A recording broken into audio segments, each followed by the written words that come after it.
Hi hello ನಮಸ್ತೆ ಎಲ್ಲರಿಗೂ info media ಜಗತ್ತು ಚಾನಲಿನ ಮತ್ತೊಂದು ವಿಡಿಯೋಗೆ ಸ್ವಾಗತ ಸುಸ್ವಾಗತ. ಸ್ನೇಹಿತರೆ, ಎಲ್ಲರೂ ಹೇಗಿದ್ದೀರಾ? ಎಲ್ಲರೂ ಚೆನ್ನಾಗಿದ್ದೀರಾ ಅಂದ್ಕೊಂಡಿದ್ದೀನಿ. ನಾನು ಕೂಡ ತುಂಬಾ ಚೆನ್ನಾಗಿದ್ದೀನಿ. ಎಲ್ಲರೂ ಚೆನ್ನಾಗಿದ್ದೀರಾ ಅಂದ್ಕೊಂಡು ಭಾವಿಸ್ಕೊಂಡು ಇವತ್ತಿನ ಒಂದು ವಿಡಿಯೋನ ಶುರು ಮಾಡಿಬಿಡೋಣ. ಇವತ್ತಿನ ಒಂದು ವಿಡಿಯೋದಲ್ಲಿ ಜೂನ್ 29ನೇ ತಾರೀಕು ಇಂದು ಜ್ಯೇಷ್ಠ ಹುಣ್ಣಿಮೆ ಇದೆ. ಈ ಹುಣ್ಣಿಮೆಯ ದಿನದಿಂದ ಏನೆಲ್ಲ ಅದೃಷ್ಟದ ಫಲಗಳನ್ನು ಮಕರ ರಾಶಿಯವರು ಗಳಿಸಲಿದ್ದೀರಿ? ಮಕರ ರಾಶಿಯವರಿಗೆ ವ್ಯಾಪಾರ ವ್ಯವಹಾರದಲ್ಲಿ, ಹಣಕಾಸಿನಲ್ಲಿ, ವೃತ್ತಿ ಜೀವನದಲ್ಲಿ, ಉದ್ಯೋಗದಲ್ಲಿ ಏನೆಲ್ಲ ಬದಲಾವಣೆಗಳು ಕಂಡು ಬರಲಿದೆ, ಯಾವುದರ ಬಗ್ಗೆ ಮುನ್ನೆಚ್ಚರಿಕೆಗಳನ್ನು ತೆಗೆದುಕೊಳ್ಬೇಕು ಅನ್ನೋದನ್ನ ಕಂಪ್ಲೀಟ್ ಆಗಿ ಇದೇ ವಿಡಿಯೋದಲ್ಲಿ ತಿಳಿಸ್ಕೊಡ್ತಾ ಹೋಗ್ತೀನಿ.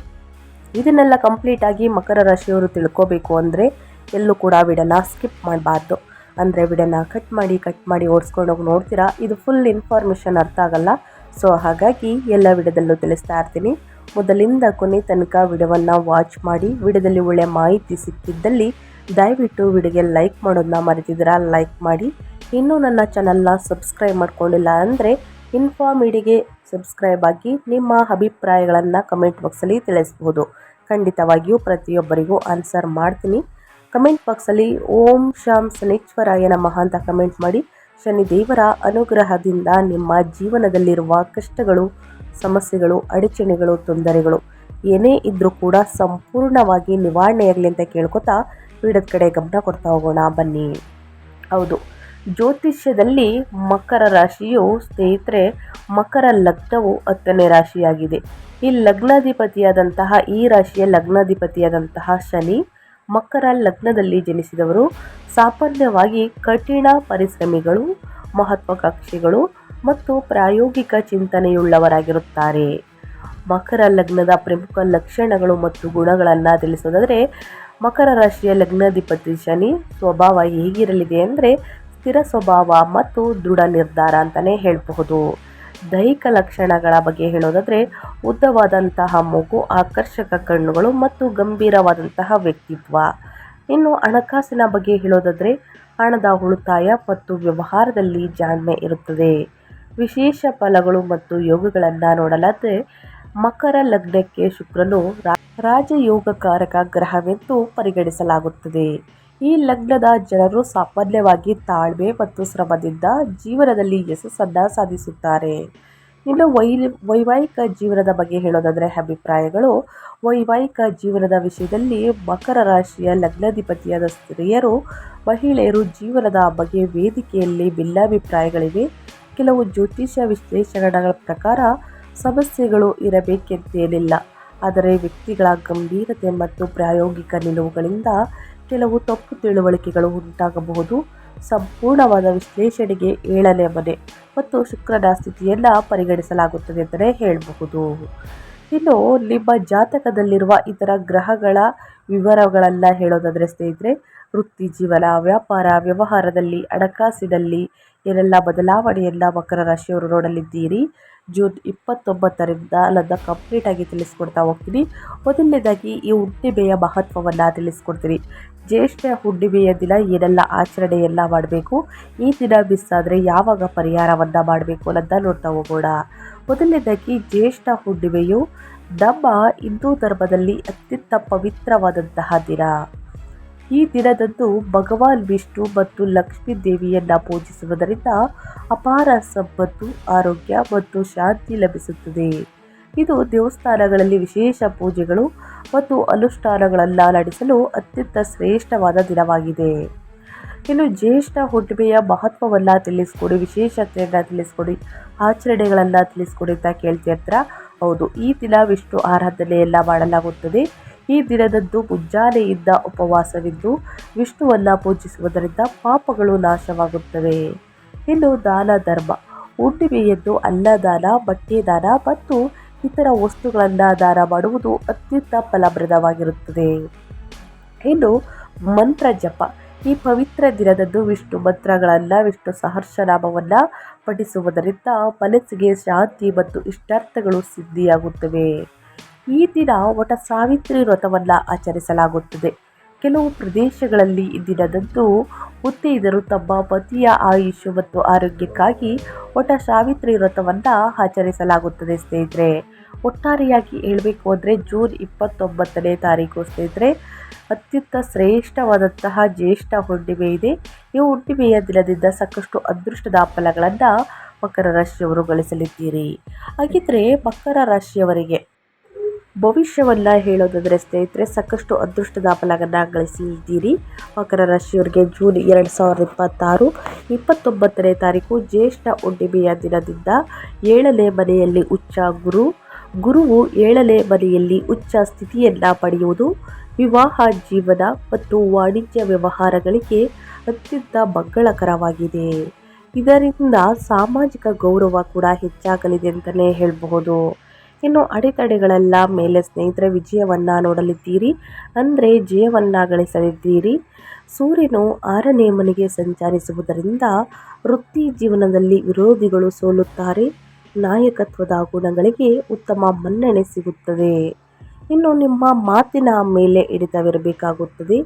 2ನೇ ಮನೆಯಲ್ಲಿ ರಾಹುವಿನ ಪ್ರಭಾವದಿಂದಾಗಿ ಸ್ನೇಹಿತರೆ ಮಾತಿನಲ್ಲಿ ಕಠಿಣತೆ ಬಾರದಂತೆ ನೋಡಿಕೊಳ್ಳಿ.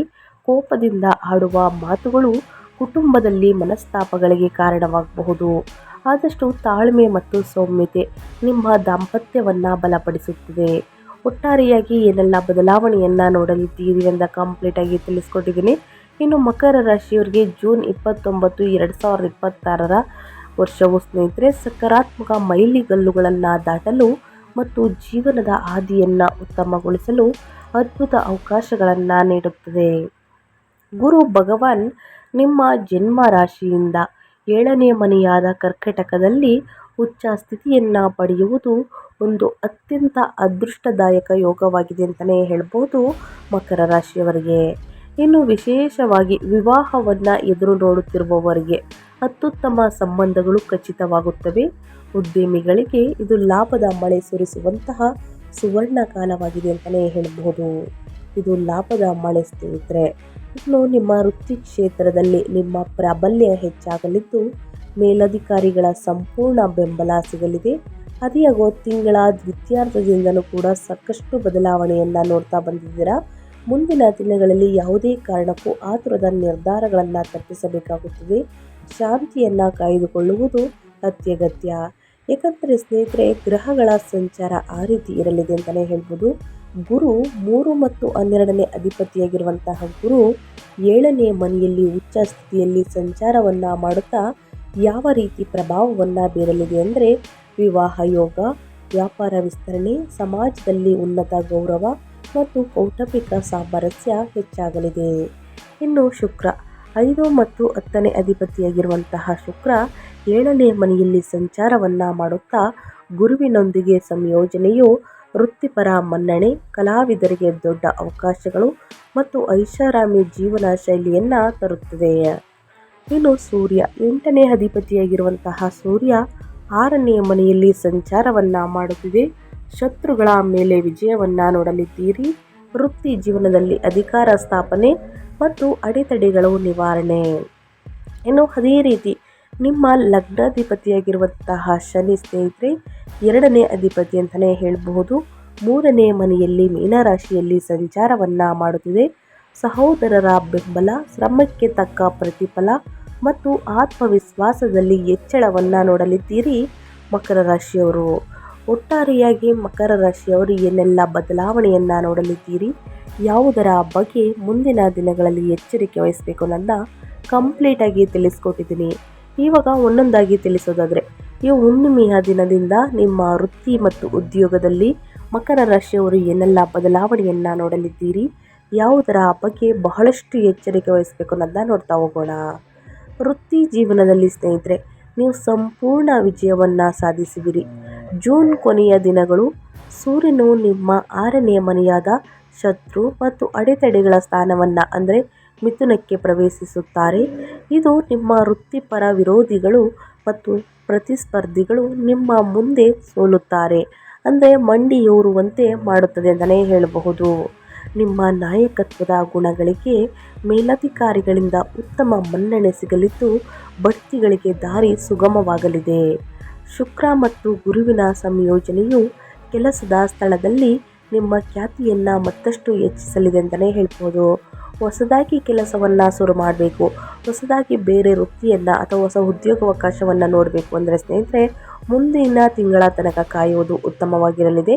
ಹಳೆಯ ಉದ್ಯೋಗವನ್ನು ಪ್ರಾರಂಭಿಸಬೇಕಾಗುತ್ತದೆ ಸ್ನೇಹಿತರೆ, ಮಾಡಬೇಕಾಗುತ್ತದೆ. ಹೊಸ ಉದ್ಯೋಗಕ್ಕೆ ಮುಂದಿನ ತಿಂಗಳ ತನಕ ನೀವು ವೆಯ್ಟ್ ಮಾಡಬೇಕಾಗುತ್ತದೆ. ಇನ್ನು ವ್ಯಾಪಾರ ಮತ್ತು ಸ್ವಯಂ ಉದ್ಯೋಗದ ಬಗ್ಗೆ ಹೇಳೋದಾದರೆ ಏನೆಲ್ಲ ಬದಲಾವಣೆಯನ್ನು ನೋಡಲಿದ್ದೀರಿ ಅಂದರೆ, ವ್ಯಾಪಾರಸ್ಥರಿಗೆ ಇದು ಲಾಭದಾಯಕ ತಿಂಗಳು ಅಂತಲೇ ಹೇಳ್ಬೋದು. ಮಕರ ರಾಶಿಯ ವ್ಯಾಪಾರಸ್ಥರಿಗೆ ಜೂನ್ ಕೊನೆಯ ದಿನಗಳು. ಗುರುವು ನಿಮ್ಮ 7ನೇ ಮನೆಯಲ್ಲಿ ಉಚ್ಚ ಸ್ಥಿತಿಯನ್ನು ಪಡೆಯುವುದು ನಿಮ್ಮ ವ್ಯಾಪಾರವನ್ನು ವಿಸ್ತರಿಸಲು ಮತ್ತು ಹೊಸ ಗ್ರಾಹಕರನ್ನು ಸೆಳೆಯಲು ಅತ್ಯಂತ ಉತ್ತಮ ಸಮಯವಾಗಿದೆ ಅಂತಲೇ ಹೇಳಬಹುದು. ನೀವು ಆರಂಭಿಸುವಂತಹ ಹೊಸ ಯೋಜನೆಗಳು ಭವಿಷ್ಯದಲ್ಲಿ ಉತ್ತಮ ಆದಾಯವನ್ನು ನೀಡಲಿವೆ. ಪಾಲುದಾರಿಕೆ ವ್ಯವಹಾರಗಳಲ್ಲಿ ಪಾರದರ್ಶಕತೆ ಕಾಯ್ದುಕೊಳ್ಳಿ, ಇದು ನಿಮ್ಮ ಬಾಂಧವ್ಯವನ್ನು ಮತ್ತಷ್ಟು ಬಲಪಡಿಸುತ್ತದೆ. ಒಟ್ಟಾರೆಯಾಗಿ ಹೇಳಬೇಕು ಅಂದರೆ ವ್ಯಾಪಾರ ವ್ಯವಹಾರದಲ್ಲಿ ಏನೆಲ್ಲ ಬದಲಾವಣೆಯನ್ನು ನೋಡಲಿದ್ದೀರಿ, ಯಾವುದರ ಬಗ್ಗೆ ಮುನ್ನೆಚ್ಚರಿಕೆಗಳನ್ನು ತೆಗೆದುಕೊಳ್ಬೇಕು ಅಂದರೆ, ಹೊಸದಾಗಿ ನೀವು ಪಾಲುದಾರಿಕೆಗೆ ಸ್ನೇಹಿತರೆ ಸಹಿಯನ್ನು ಹಾಕಬೇಕು ಅಥವಾ ಒಪ್ಪಂದವನ್ನು ಮಾಡ್ಕೋಬೇಕು ಅಂದರೆ ಹಿರಿಯರ ಮಾರ್ಗದರ್ಶನವನ್ನು ತೆಗೆದುಕೊಳ್ಳಿ ಅಥವಾ ತಿಳಿದವರ ಮಾರ್ಗದರ್ಶನವನ್ನು ತೆಗೆದುಕೊಳ್ಳುವುದು ಬಹಳ ಮುಖ್ಯ. ದುಡುಕಿನ ನಿರ್ಧಾರಗಳನ್ನು ತೆಗೆದುಕೊಳ್ಬೇಡಿ. ಇನ್ನು ಅದೇ ರೀತಿ ನಿಮ್ಮ ಹಣಕಾಸಿನ ಬಗ್ಗೆ ಹೇಳೋದಾದರೆ ಏನೆಲ್ಲ ಬದಲಾವಣೆಯನ್ನು ನೋಡಲಿದ್ದೀರಿ, ಯಾವುದರ ಬಗ್ಗೆ ಮಕರ ರಾಶಿಯವರು ಎಚ್ಚರಿಕೆ ವಹಿಸಬೇಕು ಅಂದರೆ, ಆರ್ಥಿಕವಾಗಿ ಇದು ಸ್ಥಿರವಾದಂತಹ ಮತ್ತು ಉತ್ತಮ ತಿಂಗಳು ಪ್ರಾರಂಭ ಅಂತಲೇ ಹೇಳ್ಬೋದು. ಜೂನ್ ತಿಂಗಳು ಮುಗಿದ ನಂತರ 11ನೇ ಮನೆಯ ಅಧಿಪತಿಯಾದ ಮಂಗಳನ ಪ್ರಭಾವವು ನಿಮ್ಮ ಆದಾಯದ ಮೂಲಗಳನ್ನು ಬಲಪಡಿಸುತ್ತದೆ. ಆದಾಗ್ಯೂ 2ನೇ ಮನೆಯಲ್ಲಿ ರಾಹುವಿನ ಉಪಸ್ಥಿತಿಯಿಂದಾಗಿ ಹಣಕಾಸಿನ ವ್ಯವಹಾರಗಳಲ್ಲಿ ಜಾಗರೂಕರಾಗಿರಿ ಸ್ನೇಹಿತರೆ. ಅನಗತ್ಯ ಖರ್ಚುಗಳನ್ನು ನಿಯಂತ್ರಿಸಿ ಮತ್ತು ಭವಿಷ್ಯದ ದೃಷ್ಟಿಯಿಂದ ಉಳಿತಾಯಕ್ಕೆ ಹೆಚ್ಚಿನ ಗಮನ ನೀಡಿ. ದೊಡ್ಡ ಮೊತ್ತದ ಸಾಲ ಅಥವಾ ಹೂಡಿಕೆ ಮಾಡುವ ಮುನ್ನ ಅನುಭವಿಗಳ ಸಲಹೆ ಪಡೆಯುವುದು ಉತ್ತಮ. ಹೂಡಿಕೆಯನ್ನು ಮಾಡುವುದು ಮುಂದಿನ ದಿನಗಳಲ್ಲಿ ನಮಗೆ ಲಾಭ ಸಿಗಲಿ ಅಂತ ಸ್ನೇಹಿತರೆ, ಅಂದರೆ ನಷ್ಟವನ್ನು ನೋಡುವುದಕ್ಕೆ ಯಾರೂ ಕೂಡ ಹೂಡಿಕೆಯನ್ನು ಮಾಡೋದಿಲ್ಲ. ಸೊ ಯಾಕಂದರೆ ಸಾಕಷ್ಟು ಜನರು ಮೋಸ ಮಾಡುವುದಕ್ಕೆ ಮುಂದಾಗಿದ್ದಾರೆ. ಸೊ ಹಾಗಾಗಿ ಅನುಭವಿ ವ್ಯಕ್ತಿಗಳ ಸಲಹೆಗಳನ್ನು ತೆಗೆದುಕೊಳ್ಳಿ, ಪರಿಣಿತರ ಸಲಹೆಗಳನ್ನು ತೆಗೆದುಕೊಂಡು ಯೋಚಿಸಿ ನಿರ್ಧಾರಗಳನ್ನು ತೆಗೆದುಕೊಂಡು ಹೂಡಿಕೆಯನ್ನು ಮಾಡಿ. ಜೊತೆಗೆ ದೊಡ್ಡ ಮೊತ್ತದ ಸಾಲವನ್ನು ಯಾರಿಗೂ ಕೊಡುವುದಕ್ಕೆ ಹೋಗಬೇಡಿ ಸ್ನೇಹಿತರೆ, ಇದು ಹಿಂತಿರುಗಿ ಬರುವುದಿಲ್ಲ ಅಂತಲೇ ಹೇಳಬಹುದು. ಇನ್ನು ನಿಮ್ಮ ಹೆಲ್ತ್ ಬಗ್ಗೆ ಹೇಳೋದಾದರೆ ನಿಮ್ಮ ಆರೋಗ್ಯದಲ್ಲಿ ಏನೆಲ್ಲ ಬದಲಾವಣೆಗಳು ಕಂಡು ಬರಲಿದೆ ಅಂದರೆ, ಆರೋಗ್ಯದ ದೃಷ್ಟಿಯಿಂದ ಈ ತಿಂಗಳು ನಿಮಗೆ ಉತ್ತಮವಾಗಿದೆ. ಸೂರ್ಯನ ಸಂಚಾರವು ನಿಮ್ಮ ದೈಹಿಕ ಶಕ್ತಿಯನ್ನು ಹೆಚ್ಚಿಸುತ್ತದೆ, ಆದರೆ ಸಣ್ಣ ಪುಟ್ಟ ಗ್ಯಾಸ್ಟ್ರಿಕ್ ಸಮಸ್ಯೆಗಳು, ಎದೆ ಉರಿ, ಜೀರ್ಣಕ್ರಿಯೆಗೆ ಸಂಬಂಧಿಸಿದ ತೊಂದರೆಗಳು ಕಾಣಿಸಿಕೊಳ್ಳಬಹುದು. ಆರೋಗ್ಯಕರ ಆಹಾರ ಪದ್ಧತಿ ಮತ್ತು ಸಮಯಕ್ಕೆ ಸರಿಯಾದ ನಿದ್ರೆಯು ನಿಮ್ಮ ದೈಹಿಕ ಮತ್ತು ಮಾನಸಿಕ ಸ್ಥಿತಿಯನ್ನು ಕಾಪಾಡಲು ಸಹಾಯವನ್ನು ಮಾಡುತ್ತದೆ. ಪ್ರತಿದಿನ ಯೋಗ ಅಥವಾ ಪ್ರಾಣಾಯಾಮವನ್ನು ಅಭ್ಯಾಸ ಮಾಡುವುದು ಉತ್ತಮ. ಮುಂದಿನ ದಿನಗಳಲ್ಲಿ ಉನ್ನತ ಆರೋಗ್ಯಕ್ಕಾಗಿ ಪ್ರತಿದಿನ ಯೋಗ, ಧ್ಯಾನ, ಮೆಡಿಟೇಷನನ್ನು ಮಾಡಿ. ಇನ್ನು ನಿಮ್ಮ ಸಂಬಂಧಗಳ ಬಗ್ಗೆ ಹೇಳೋದಾದರೆ ಕೌಟುಂಬಿಕ ವಿಷಯಗಳಲ್ಲಿ ನೀವು ಸ್ವಲ್ಪ ಎಚ್ಚರಿಕೆಯಿಂದ ಇರಬೇಕಾಗುತ್ತದೆ. ಸೂರ್ಯನ ಸಂಚಾರವು ಸಂಗಾತಿಯೊಂದಿಗೆ ಸಣ್ಣ ಪುಟ್ಟ ವಾದ ವಿವಾದಗಳನ್ನು ಹುಟ್ಟುಹಾಕಬಹುದು. ಆದಷ್ಟು ರಾಹುವಿನ ಪ್ರಭಾವದಿಂದ ಮನೆಯಲ್ಲಿ ತಪ್ಪು ತಿಳುವಳಿಕೆಗಳು ಉಂಟಾಗದಂತೆ ಎಚ್ಚರಿಕೆ ವಹಿಸಿ. ಆದಷ್ಟು ಮೌನ ಮತ್ತು ತಾಳ್ಮೆಯಿಂದ ಮಾತುಕತೆ ನಡೆಸುವುದು ದಾಂಪತ್ಯದಲ್ಲಿ ಸುಖ ಶಾಂತಿಯನ್ನು ಉಳಿಸುತ್ತದೆ. ಕುಟುಂಬದ ಸದಸ್ಯರೊಂದಿಗೆ ಸಮಯ ಕಳೆಯಲು ಪ್ರಯತ್ನಿಸಿ ಸ್ನೇಹಿತರೆ. ಮನೆಯಲ್ಲಿ ಶುಭ ಕಾರ್ಯಗಳು ನಡೆಯಲಿದೆ. ಅವಿವಾಹಿತರಿಗೆ ಮದುವೆ ಪ್ರಸ್ತಾಪಗಳು, ಯಾರಿಗೆ ಮಕ್ಕಳಾಗಿಲ್ಲ ಅಂಥವರಿಗೆ ಸಂತಾನ ಭಾಗ್ಯದ ಶುಭ ವಾರ್ತೆಯನ್ನು ಮುಂದಿನ ದಿನಗಳಲ್ಲಿ ಕೇಳಲಿದ್ದೀರಿ ಅಂತಲೇ ಹೇಳ್ಬೋದು. ಇನ್ನು ಅದೇ ರೀತಿ ಮಕರ ರಾಶಿಯ ವಿದ್ಯಾರ್ಥಿಗಳಿಗೆ ಜೂನ್ 29 ಹುಣ್ಣಿಮೆಯ ದಿನದಿಂದ ಏನೆಲ್ಲ ಬದಲಾವಣೆಗಳು ಕಂಡು ಬರಲಿದೆ, ಯಾವುದರ ಬಗ್ಗೆ ವಿದ್ಯಾರ್ಥಿಗಳು ಎಚ್ಚರಿಕೆ ವಹಿಸಬೇಕು ಅನ್ನೋದನ್ನ ನೋಡ್ತಾ ಹೋಗೋಣ. ವಿದ್ಯಾರ್ಥಿಗಳಿಗೆ ಈ ತಿಂಗಳು ಸಾಧನೆಯ ತಿಂಗಳಾಗಲಿದೆ. ಸ್ಪರ್ಧಾತ್ಮಕ ಪರೀಕ್ಷೆಗಳಿಗೆ ಸ್ನೇಹಿತರೆ ತಯಾರಿಯನ್ನು ನಡೆಸುತ್ತಿರುವವರು ಉತ್ತಮ ಫಲಿತಾಂಶಗಳನ್ನು ಪಡೆಯುತ್ತಾರೆ ಮತ್ತು ಸೂರ್ಯ ಮತ್ತು ಮಂಗಳನ ಪ್ರಭಾವದಿಂದಾಗಿ ನಿಮ್ಮ ಏಕಾಗ್ರತೆ ಹೆಚ್ಚಾಗುತ್ತದೆ. ಕಠಿಣ ವಿಷಯಗಳನ್ನು ಅರ್ಥ ಮಾಡಿಕೊಳ್ಳಲು ನೀವು ಪ್ರಯತ್ನಶೀಲರಾಗಿರುತ್ತೀರಿ. ವಿದ್ಯಾಭ್ಯಾಸದಲ್ಲಿ ಬರುವ ಅಡಚಣೆಗಳನ್ನು ನೀವು ಧೈರ್ಯದಿಂದ ಎದುರಿಸುತ್ತೀರಿ. ಪ್ರತಿದಿನ ಹನುಮಾನ್ ಚಾಲಿಸವನ್ನು ಓದಿ ಸ್ನೇಹಿತರೆ. ಕಷ್ಟಪಟ್ಟು ಅಧ್ಯಯನದ ಕಡೆ ಗಮನ ಕೊಟ್ಟಿದ್ದಲ್ಲಿ ಉನ್ನತ ಫಲಿತಾಂಶವನ್ನು ಖಂಡಿತವಾಗಿಯೂ ಗಳಿಸಲಿದ್ದೀರಿ. ಸ್ನೇಹಿತರೆ, ಏನೆಲ್ಲ ಅದೃಷ್ಟವನ್ನು ಮಕರ ರಾಶಿಯವರು ಗಳಿಸಲಿದ್ದೀರಿ, ಯಾವುದರ ಬಗ್ಗೆ ಮಕರ ರಾಶಿಯವರು ಎಚ್ಚರಿಕೆ ವಹಿಸಬೇಕು ಅನ್ನೋದನ್ನ ಕಂಪ್ಲೀಟಾಗಿ ತಿಳಿಸ್ಕೊಟ್ಟಿದ್ದೀನಿ. ಈ ಸಣ್ಣ ಪುಟ್ಟ ಪರಿಹಾರವನ್ನು ಮಾಡಿ ಖಂಡಿತವಾಗಿಯೂ ಸಮಸ್ಯೆಗಳು ನಿವಾರಣೆಯಾಗಲಿದೆ. ಮೊದಲನೇದಾಗಿ ಗ್ರಹಗಳ ಅನುಕೂಲಕರ ಫಲಗಳನ್ನು ಪಡೆಯಲು ಸಣ್ಣ ಪುಟ್ಟ ಅಡಚಣೆಗಳು, ತೊಂದರೆಗಳು ನಿಮ್ಮ ಆರೋಗ್ಯದಲ್ಲಾಗ್ಬೋದು, ವೃತ್ತಿ ಜೀವನದಲ್ಲಾಗ್ಬೋದು, ವ್ಯಾಪಾರ ವ್ಯವಹಾರದಲ್ಲಾಗ್ಬೋದು, ಅಡಚಣೆಗಳು ಮತ್ತು ನಿಮ್ಮ ಮೇಲೆ ಪಿತೂರಿಯನ್ನು ನಡೆಸ್ತಾ ಇರ್ತಾರೆ ಸೋಲನ್ನು ನೋಡುವುದಕ್ಕೆ ಸ್ನೇಹಿತರೆ. ಅಂಥವರನ್ನು ಸರ್ವನಾಶ ಮಾಡುವುದಕ್ಕೆ ಈ ಪರಿಹಾರಗಳನ್ನು ಮಾಡಿ ಖಂಡಿತವಾಗಿಯೂ ನಿಮ್ಮ ಜೀವನದಲ್ಲಿರುವಂತಹ ಸಮಸ್ಯೆಗಳು ಕಡಿಮೆಯಾಗಲಿದೆ. ಮೊದಲನೇದಾಗಿ ನಿಮ್ಮ ರಾಶಿಯ ಅಧಿಪತಿಯಾಗಿರುವಂತಹ ಶನಿ ದೇವರಿಗೆ ಶನಿವಾರದಂದು ಎಳ್ಳೆಣ್ಣೆಯಿಂದ ತೈಲಾಭಿಷೇಕವನ್ನು ಮಾಡಿಸಿ ಬಡವರಿಗೆ, ನಿರ್ಗತಿಕರಿಗೆ ಕಪ್ಪು ಎಳ್ಳು, ಕಪ್ಪು ಬಟ್ಟೆಯನ್ನು, ಕಬ್ಬಿಣದ ವಸ್ತುಗಳನ್ನು, ಛತ್ರಿ, ಚಪ್ಪಲಿ, ಕಂಬಳಿ ಈ ರೀತಿ ವಸ್ತುಗಳನ್ನು ದಾನ ಮಾಡಿ, ಆದಷ್ಟು ಕಪ್ಪು ವಸ್ತುಗಳನ್ನು ದಾನ ಮಾಡುವುದರಿಂದ ಶನಿ ಗ್ರಹ ಬಲಗೊಳ್ಳಲಿದೆ ಸ್ನೇಹಿತರೆ. ಶನಿ ದೇವರಿಗೆ ಪ್ರಿಯವಾಗಿರುವಂತಹ ಈ ವಸ್ತುಗಳನ್ನು ಆದಷ್ಟು ಬಡವರಿಗೆ, ನಿರ್ಗತಿಕರಿಗೆ ಮತ್ತು ಅಸಹಾಯಕರಿಗೆ ದಾನವಾಗಿ ನೀಡಿ. ಇನ್ನು ಗುರುವಿನ ಆರಾಧನೆ. ಉಚ್ಚ ಗುರುವಿನ ಪೂರ್ಣ ಆಶೀರ್ವಾದಕ್ಕಾಗಿ ಪ್ರತಿ ಗುರುವಾರ ವಿಷ್ಣು ದೇವಸ್ಥಾನಕ್ಕೆ ಭೇಟಿ ನೀಡಿ ಸ್ನೇಹಿತರೆ. ವಿಷ್ಣು ಸಹಸ್ರನಾಮ ಸ್ತೋತ್ರವನ್ನು ಪಠಿಸಿ. ಇನ್ನು ಸೂರ್ಯ ದೇವರಿಗೆ ಅಗ್ರವನ್ನು ನೀಡುವುದು. ಕೆಲಸದಲ್ಲಿನ ಅಡೆತಡೆಗಳನ್ನು ನಿವಾರಿಸಲು ಪ್ರತಿದಿನ ಬೆಳಿಗ್ಗೆ ಸೂರ್ಯ ದೇವರಿಗೆ ನೀರನ್ನು ಅರ್ಪಿಸಿ ಆದಿತ್ಯ ಹೃದಯ ಸ್ತೋತ್ರವನ್ನು ಪಠಿಸಿ. ಇನ್ನು ಇಂದು ಹುಣ್ಣಿಮೆಯಾಗಿರುವ ಕಾರಣ ಚಂದ್ರ ದೇವರಿಗೆ ಸ್ನೇಹಿತರೆ ಅಗ್ರವನ್ನು ನೀಡಿ ಓಂ ನಮ ಚಂದ್ರಾಯ ನಮಃ ಎಂಬ ಮಂತ್ರವನ್ನು 108 ಬಾರಿ ಅಥವಾ 101 ಬಾರಿ ಪಠಿಸಿ. ನಿಮ್ಮ ಸಮಸ್ಯೆಗಳು ಕ್ರಮೇಣವಾಗಿ ಕಡಿಮೆಯಾಗಲಿದೆ. ಇನ್ನು ಮಂಗಳನ ಪರಿಹಾರ. ಕೋಪವನ್ನು ನಿಯಂತ್ರಿಸಲು ಪ್ರತಿ ಮಂಗಳವಾರ ಸುಬ್ರಹ್ಮಣ್ಯ ಸ್ವಾಮಿಯ ಸ್ತೋತ್ರವನ್ನು ಪಠಿಸಿ. ಆದಷ್ಟು ಈ ಸಣ್ಣ ಪುಟ್ಟ ಪರಿಹಾರವನ್ನು ಮಕರ ರಾಶಿಯವರು ಮಾಡಿ ಅಂತ ಹೇಳ್ತಾ ನಾನು ವಿಡಿಯೋವನ್ನು ಎಂಡ್ ಮಾಡ್ತಾ ಇದ್ದೀನಿ. ಇವತ್ತಿನ ಒಂದು ವಿಡಿಯೋದಲ್ಲಿ ಸಂಪೂರ್ಣ ಮಾಹಿತಿ ಸಿಕ್ಕಿದ್ದಲ್ಲಿ, ಈ ವಿಡಿಯೋ ಯೂಸ್ಫುಲ್ ಅನಿಸಿದ್ದಲ್ಲಿ ದಯವಿಟ್ಟು ಈ ವಿಡಿಯೋಗೆ ಲೈಕ್, ಕಮೆಂಟ್, ಶೇರ್ ಮಾಡಿ. ಮತ್ತೊಂದು ವಿಡಿಯೋದಲ್ಲಿ ಸಿಗ್ತೀನಿ. Thank you for watching.